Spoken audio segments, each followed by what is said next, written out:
क्या हल्दी और नीम से कैंसर का इलाज मुमकिन है? ये सवाल हम इसलिए कर रहे हैं क्योंकि हाल ही में नवजोत सिंह सिद्धू अपनी पत्नी के लिए कुछ ऐसा ही दावा करते नजर आए। उनका कहना है कि शुगर फ्री डाइट, घरेलू नुस्खों से उनकी पत्नी ने स्टेज 4 कैंसर को भी मात दे दी, वो भी 40 दिनों में। ये पूरा मामला जब बाहर आया, सिद्धू के बयान बाहर आए, उसके बाद टाटा मेमोरियल अस्पताल के विशेषज्ञों ने उनके दावों पर आपत्ति जाहिर की है। टाटा मेमोरियल अस्पताल के विशेषज्ञों ने कैंसर पीड़ितों से आग्रह किया है कि कैंसर जैसी गंभीर बीमारी के मामले में अगर वो ऐसे अप्रामाणिक उपचार पर भरोसा करेंगे तो फिर उनके लिए ये खतरे की घंटी हो सकती है। कैंसर का इलाज सही समय पर नहीं हुआ तो बात खराब हो सकती है कैंसर जैसी गंभीर बीमारियों के लिए। आज हम इसी पर चर्चा करेंगे। दोनों तरफ के बातों पे हम चर्चा करेंगे क्योंकि कुछ लोग हैं इंटरनेट पर जो सिद्धू की बातों का समर्थन भी कर रहे हैं और कुछ लोग हैं जो सिद्धू की बातों से इत्तेफाक नहीं रखते और विशेषज्ञों की भी इस पे राय बटी हुई है। आज हम चर्चा करेंगे इस पूरे मुद्दे पर। मेरा नाम है दीपक डोभाल, आप देख रहे हैं आपकी खबर आपका फायदा। पहले ये रिपोर्ट देखिए, लौट रहा हूं मेहमानों के साथ।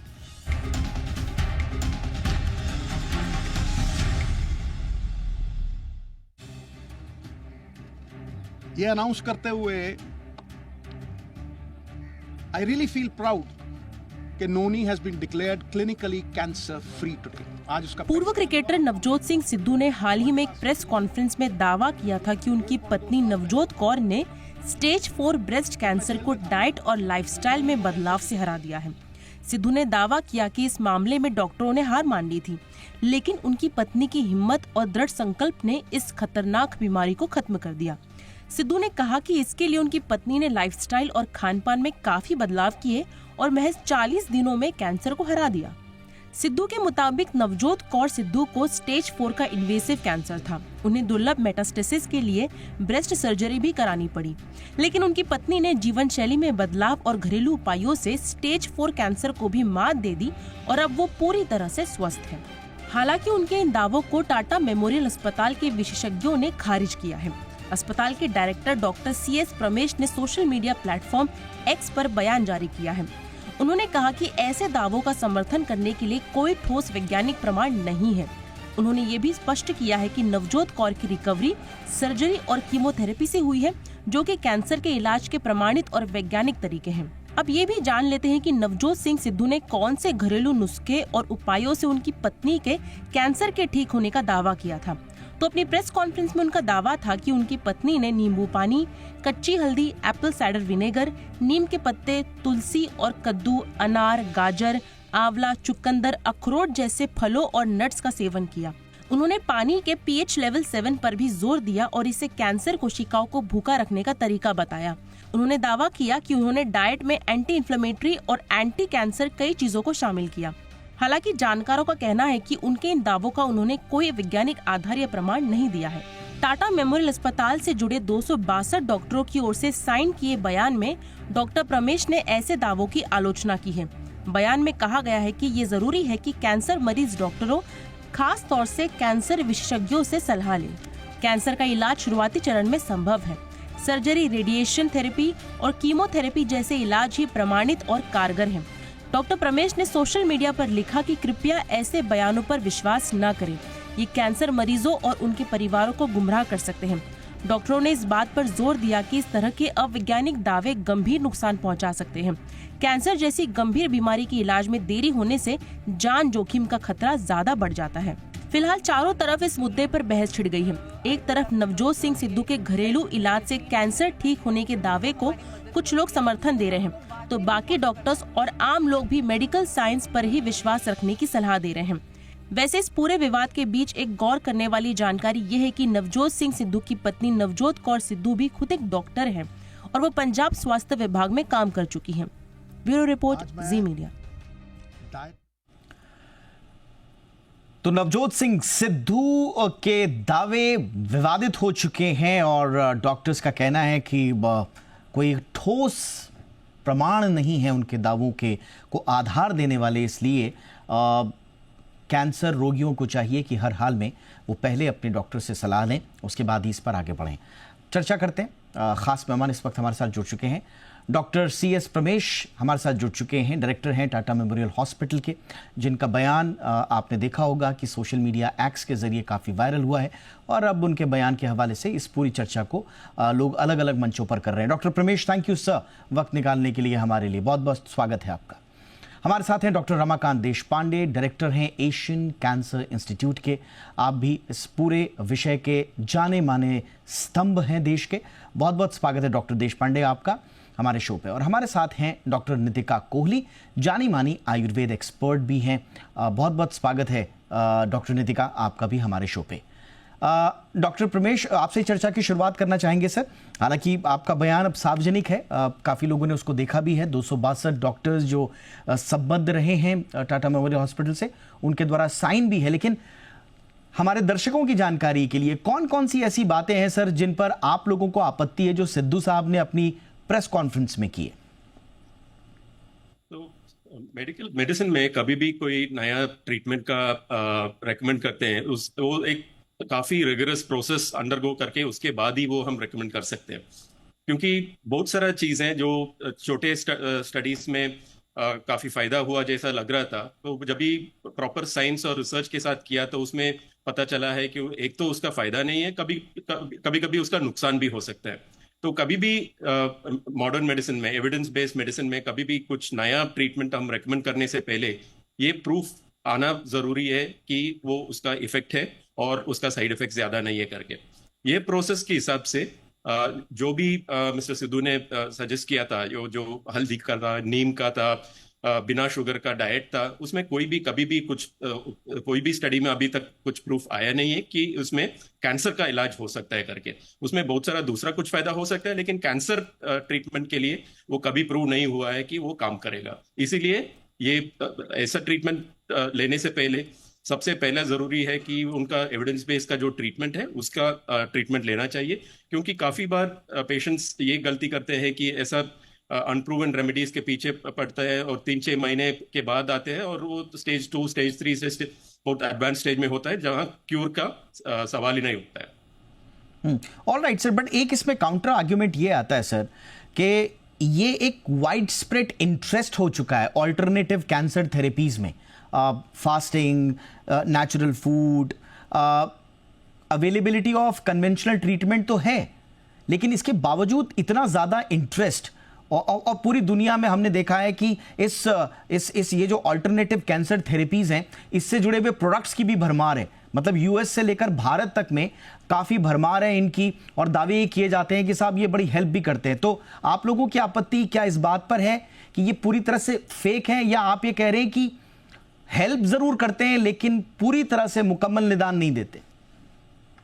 इसका दो चीजें हैं, एक तो वो हेल्थ के लिए, नॉर्मल हेल्थ के लिए कुछ भलाई होता है कि नहीं, दूसरा ये है कि वो कैंसर का ट्रीटमेंट के लिए वो रेकमेंड कर सकते हैं कि नहीं। जो पहला चीज में हमारा ज्यादा कुछ ये नहीं है, क्योंकि उसमें डायरेक्टली कोई एटलीस्ट नुकसान तो नहीं हो सकता है करके हम लोग उसका ज्यादा अटेंशन नहीं देते हैं। लेकिन काफी बार क्या होता है कि वो जब भी कैंसर का ट्रीटमेंट कैंसर अच्छा हो जाएगा ऐसा कुछ बताया, तो फिर काफी लोगों को ये लगता है कि ये ट्रीटमेंट ले सकते हैं, दूसरा कोई ट्रीटमेंट, एक्चुअल जो ट्रीटमेंट प्रूवन इफेक्टिव ट्रीटमेंट्स है वो उसको निग्लेक्ट हो जाता है। यही हमारा सबसे ज्यादा प्रॉब्लम लग रहा है ऐसा रिकमेंडेशंस कुछ करने में।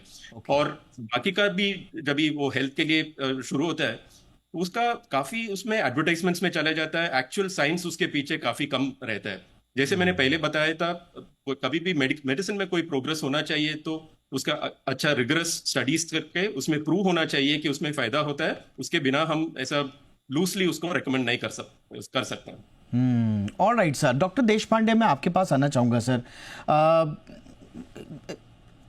ये एक जितना भी ये पूरा का पूरा विवाद हुआ है, सिद्धू साहब ने इसको आके प्रेस कॉन्फ्रेंस में बोल दिया, लेकिन हम देख रहे हैं कि सालों से, जैसे मैंने कहा कि ये ऑल्टरनेटिव थेरेपी के रूप में खास तौर से कैंसर जैसी बीमारी के लिए ये काफ़ी प्रचलित है, और गांव-गांव में, घर-घर में इस तरह के दावे किए जाते रहे हैं कि साहब, जैसे सिद्धू साहब कह रहे थे कि कैंसर, ये हमने बड़ा सुना है, बड़ा प्रचलित सा ये बातचीत है कि साहब कैंसर के सेल्स को अगर मारना है तो उनको खाद पानी देना बंद कर दीजिए। आप खाना छोड़ देंगे तो वो अपने आप बनने शुरू हो जाएंगे। आप क्योंकि खाना ज़्यादा खाते हैं और अमुक तरह का खाते हैं इसलिए वो ज़्यादा फैलते हैं। इस तरह की भ्रांतियां हैं और अक्सर लोग इसमें हामी भी भरते हुए नजर आते हैं। तो ये धारणा कितनी गलत कितनी सही सर?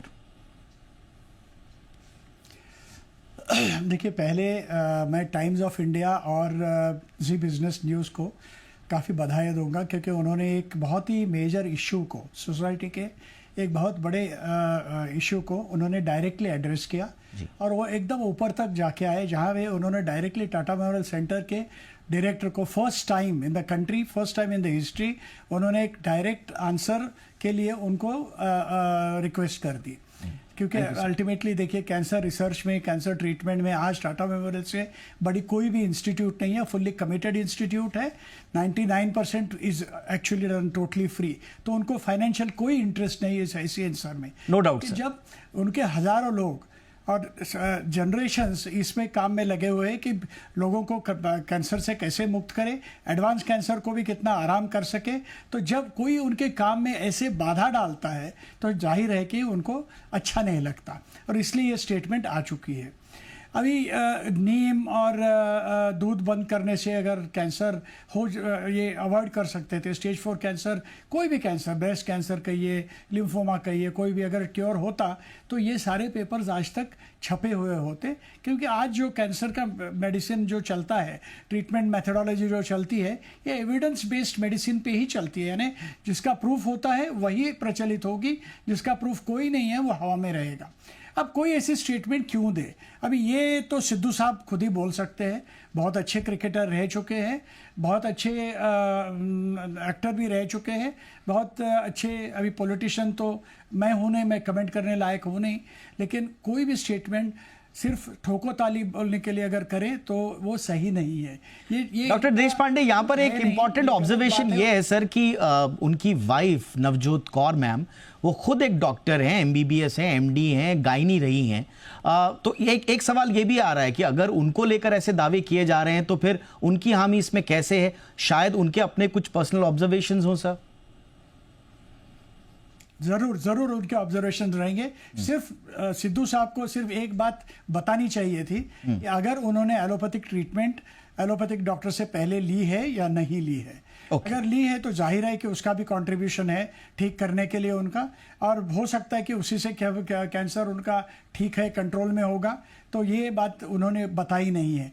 जब आप सत्य से कुछ भी छुपाते हो तब एक्चुअली आप सत्य को बहुत वीक करते हो, उसको बहुत कमज़ोर कर देते हो और वो फिर असत्य हो जाता है। तो इसीलिए मैडम नवजोत सिंह सिद्धू को भी मैं अपील करूंगा कि आप अपनी जो पहले वाली जो ट्रीटमेंट हुई है अनेक डॉक्टरों से, डॉक्टरों का नाम मैं लेना नहीं चाहता, और कोई डॉक्टर ये स्टेटमेंट खुद आके देगा भी नहीं, क्योंकि हमारे साइंस में वो it is suppose to be unethical कि किसी भी मरीज का हम नाम पेपर में नहीं डालेंगे। तो जाहिर है कि जो डॉक्टरों ने इनका इलाज किया है वो खुद भी इनका नाम नहीं डालेंगे। ठीक है sir, okay sir, all right sir. अब चलते हैं डॉक्टर नितिका कोहली के पास। मैम, आपकी इस पर क्या राय है? सिद्धू साहब ने जो बात कही है, क्या वो आयुर्वेद में जो बातें कही जाती हैं, क्या वो वो अलाइंड हैं उन बातों से? क्या वो मेल खाती हैं? उनके दावे क्या आप सही मानेंगी?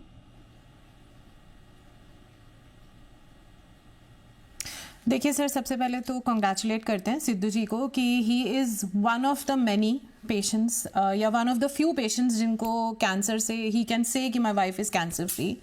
And now if you talk about Ayurveda, अगर हम आयुर्वेद की बात करें तो पहली बात, मैं आयुर्वेद फ्रेटर्निटी को अगर आज यहाँ रिप्रेजेंट कर रही हूँ, we do not endorse any patient और एनी वन सेइंग कि कैंसर का ट्रीटमेंट नीम के पत्ते खा लीजिए हो जाएगा।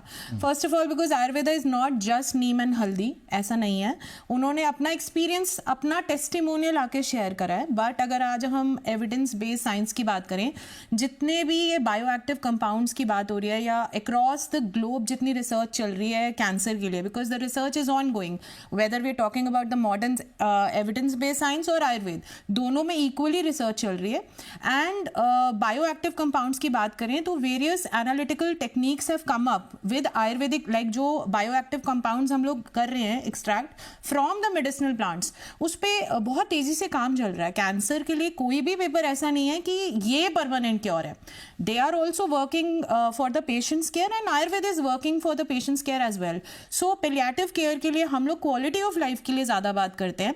And when we talk about Ayurveda, देखिए सबसे बड़ी विडंबना ये है कि लोग अगर घर की हल्दी या कुछ सुनते हैं, घरेलू नुस्खों को आयुर्वेद मानते हैं.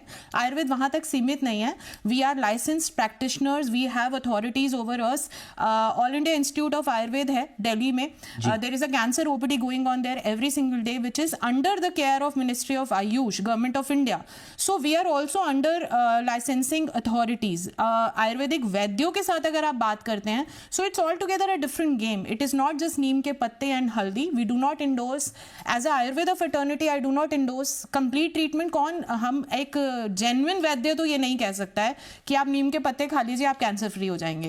We do need all kind of treatment. So if a patient जो कीमोथेरेपी करा के आ रहा है, he can actually opt for Ayurveda for the palliative care. Not कि हम ऐसा कभी भी नहीं कहेंगे कि आप कीमो छोड़िए और ऐसा करिए.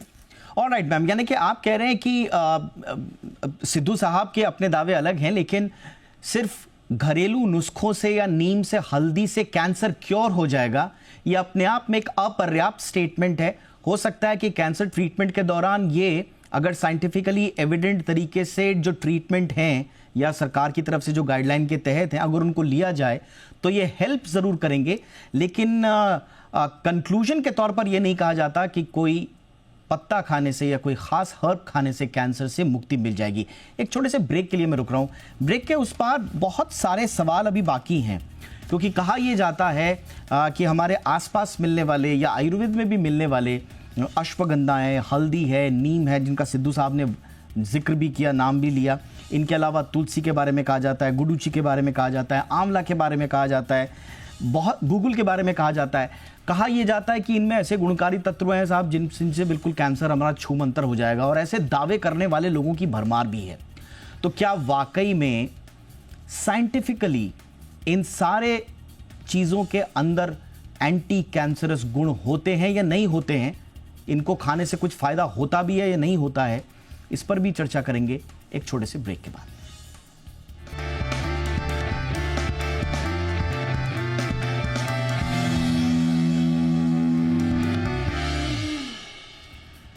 ब्रेक के बाद आपका स्वागत है. तो नवजोत सिंह सिद्धू के पत्नी नवजोत कौर सिद्धू के कैंसर को लेकर जो विवाद हुआ है, उनके इलाज को लेकर, कैंसर को लेकर तो कोई विवाद नहीं है. इनफैक्ट सभी लोग उनको बधाई दे रहे हैं. हम भी उनके लंबी उम्र और अच्छे स्वास्थ्य की कामना करते हैं. बहुत अच्छी बात है कि उनका अब वो पूरी तरह से ठीक है, कैंसर से उबर चुकी हैं. लेकिन कैंसर किस चीज़ से ठीक हुआ, इस पर विवाद है. सिद्धू साहब का कहना है कि घरेलू नुस्खे और जो उन्होंने हल्दी और लाइफस्टाइल चेंजेस और नीम वगैरह का जो किया, उस वजह से हुआ. जबकि डॉक्टर्स का ये मानना है, खासतौर से टाटा मेमोरियल हॉस्पिटल के डॉक्टर्स का ये मानना है, जिसमें 262 डॉक्टर्स ने हस्ताक्षर भी किए हैं, कि ये धारणा गलत है और कीमोथेरेपी और बाकी जो उपचार हुआ ये उसका ही देन है. डॉक्टर प्रमेश सर, एक बड़ा सवाल जो उठ रहा है उसमें सिद्धू साहब ने ये दावा किया कि डॉक्टर्स ने भी हाथ खड़े कर दिए थे जो उनका इलाज कर रहे थे एलोपैथिक तरीके से, और उनका ये कहना था कि साहब इस स्टेज में तो 2 से 3% चांसेस ही हैं. तो ऐसे में वो पूरी तरह से रिकवर हो गए. इसके पीछे आप क्या मानते हैं सर? वो उनका पूरा क्लिनिकल केस की डिटेल्स के बिना मैं बात करना नहीं चाहता हूँ, क्योंकि जो भी वो डॉक्टर ने बताया उसका बेसिस क्या था वो मुझे मालूम नहीं है, और उसके बारे में कुछ कमेंट करना भी गलत है. लेकिन नॉर्मली कभी भी एक कैंसर का पेशेंट को हम इलाज देते हैं, हम उनको एक एस्टिमेटेड ऑप्शन ऑफ सर्वाइवल कितना हो सकता है, हम उसका एस्टिमेटेड देते हैं. लेकिन ये हमको समझना चाहिए कि ये सिर्फ एस्टिमेट रहता है, और ये उन्होंने 3% बोला कि 5% बोला कि 50% बोला, मुझे मालूम नहीं है. लेकिन ये एस्टिमेट एक पेशेंट के लिए वो ज्यादा कुछ मतलब नहीं है. आप 50% चांस बोल सकते हैं सर्वाइवल के लिए, लेकिन एक पेशेंट के लिए सिर्फ ये 100% होता है या 0% होता है. तो ये ऐसा नंबर्स के ऊपर हम ज्यादा ध्यान नहीं दे सकते हैं. और स्पेशली जब भी मुझे एग्जैक्टली मालूम नहीं है कि उनका डॉक्टर ने उनको एग्जैक्टली क्या बताया, उसके बारे में मुझे कमेंट करना ठीक नहीं है। सर, जो मीडिया रिपोर्ट्स में पढ़ पा रहे हैं, उनके डॉक्टर का भी बयान हम सुन रहे हैं, वो कह रहे हैं कथित रूप से, जो मीडिया में रिपोर्टेड है, हमारे पास तो उनका कोई डायरेक्ट बयान नहीं आया है, लेकिन जो रिपोर्टेड है वो ये है कि वो खुद चौंके हुए, वो कह रहे हैं कि ये चमत्कार है और उन्होंने लाइफस्टाइल में जो चेंजेस किए हैं शायद उसका, और इतना तेज जो रिकवरी हुआ है, इट्स अ मिरेकल, कुछ इस तरह से वो संकेत दे रहे हैं। तो क्या वाकई में 4th स्टेज से बाहर आकर किसी का पूरी तरह से ठीक हो जाना ये मिरेकल ही है, या ये जो कन्वेंशनल थेरेपी है हमारी, एलोपैथिक थेरेपी भी जो है, ये उसमें पॉसिबल है? सर, मैं ये पर्टिकुलर केस के बारे में नहीं बात कर रहा हूं, लेकिन काफी सारा सिचुएशंस में स्टेज 4 कैंसर भी क्योरेबल है, जिसमें कुछ कैंसर्स में स्टेज 4 में भी 30 से 40% पेशेंट बिल्कुल ठीक, क्योर होके बिल्कुल ठीक हो जाते हैं। तो ये बोलना गलत है कि हर स्टेज 4 कैंसर एक जैसे ही है, क्योंकि काफी सारा कैंसर जो रहता है, कोलोरेक्टल कैंसर रहता है, ब्रेस्ट कैंसर रहता है, जिसमें 4th स्टेज में भी 30-40% तक उनका पूरा क्योर होने का चांसेस तो है। ऑलराइट सर, मैं क्विकली आपसे एक सवाल पूछना चाहूंगा, क्योंकि बहुत सारे सवाल हमारे पास हैं।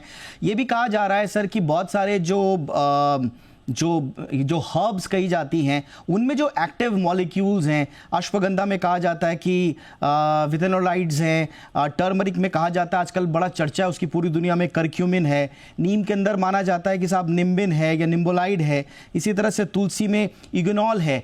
ये कहा जा रहा है पूरी दुनिया में कि साहब कि इनके अंदर जो एक्टिव मॉलिक्यूल्स हैं उनसे कैंसर ठीक हो सकता है। क्या आप लोग इस पर विश्वास रखते हैं सर? देखिए, अभी इवन मॉडर्न मेडिसिन में भी, एविडेंस बेस्ड मेडिसिन में भी काफी सारा मेडिसिन प्लांट प्रोडक्ट से ही डेवलप होता है। फॉर एग्जांपल टैक्सोल करके जो कीमोथेरेपी का ड्रग है, वो प्लांट से ही मिलता है। तो काफी सारा प्लांट प्रोडक्ट्स, मेडिसिनल प्रोडक्ट्स में उसका एक्टिव इंग्रेडिएंट रहता है, जिसमें एंटी कैंसर प्रॉपर्टीज भी रहता है। लेकिन सिर्फ उसका एंटी कैंसर प्रॉपर्टीज है करके हम कंक्लूड नहीं कर सकते हैं कि ये कैंसर के लिए इलाज हो सकता है, क्योंकि लैब में जो होता है, जब भी कैंसर का सेल वो ऐसा मेडिसिन किल कर सकते हैं, लेकिन सेम मेडिसिन जब भी ह्यूमन बीइंग्स में देते हैं वो काम नहीं करता है। इसीलिए फाइनल एसिड टेस्ट ये है कि ह्यूमन बीइंग्स में उसको वो ट्रीटमेंट देने के बाद उसका फायदा होना। और ये भी प्रोसेस करेक्ट नहीं है कि सिर्फ 100 पेशेंट्स को दे दो, उसमें 40 पेशेंट ठीक हो गया, इसका मतलब ये नहीं कि वो काम कर रहे हैं। हमको एग्जैक्टली उसका रिगरस प्रोसेस है, एक रैंडमाइज्ड ट्रायल करके एक प्रोसेस है, जिसमें आधा पेशेंट्स को नॉर्मल ट्रीटमेंट मिलता है, आधा पेशेंट्स को नॉर्मल ट्रीटमेंट प्लस नया ट्रीटमेंट मिलता है, और उसमें हमको प्रूव करना चाहिए कि ये नॉर्मल ट्रीटमेंट प्लस नया ट्रीटमेंट जिसको मिल रहा है उनका आउटकम्स अच्छा है करके। सिर्फ ये प्रोसेस होने के बाद ही हम कंक्लूड कर सकते हैं कि एक दवाई का फायदा है कि नहीं है। ऑलराइट सर, अनफॉर्चुनेटली मेरे पास आज वक्त की कमी है, मैं अपने दोनों मेहमानों के पास अब नहीं आ पा रहा हूं, लेकिन मेरे बहुत सारे सवाल अभी बचे हुए हैं। आने वाले समय में हम ज़रूर उन सवालों के जवाब आप लोगों से लेंगे। जितने भी इनपुट्स आपने दिए हैं उसके लिए बहुत बहुत शुक्रिया। Doctor Pramesh, thank you so much sir, वक्त निकाला आपने। Doctor Deshpande, thank you so much sir, आप वक्त पर हमारे लिए समय निकालते हैं। डॉक्टर नितिका कोहली, आपसे बहुत सारी लंबी बातें आगे भी हम करते रहेंगे, लेकिन फिलहाल आज के लिए इतना ही। Thank you so much. आपकी खबर आपका फ़ायदा में इतना ही। अपना ख्याल रखिए। नमस्कार।